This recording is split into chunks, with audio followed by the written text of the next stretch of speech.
রাজধানীতে এক তরুণীর বক্তব্য ঘিরে তুমুল আলোচনা। গণতান্ত্রিক দাবিতে সরব হয়ে তিনি সরাসরি সরকারকে দিলেন কড়া বার্তা। হয় আমরা এটার বিরুদ্ধে গণভোটের যে দাবি সেটাকে আমরা তাদেরকে মানতে বাধ্য করব, অথবা তাদেরকে সসম্মানে এখান থেকে পদত্যাগ বা পতন করিয়ে ছাড়ব।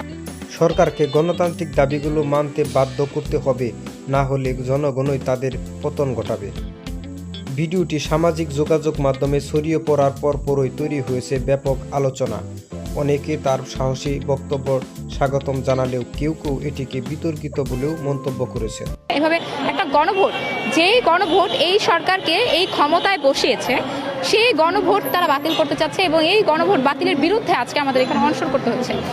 তবে এমন বক্তব্য রাজনৈতিক অঙ্গনে নতুন করে উত্তেজনা সৃষ্টি করতে পারে বলেও ধারণা করা হচ্ছে। বিশ্লেষকদের মতে দেশের তরুণ সমাজ এখন আগের চেয়ে অনেক বেশি সচেতন। নিজেদের অধিকার ও গণতান্ত্রিক দাবি তারা ক্রমই সোচ্চার হয়ে উঠেছে।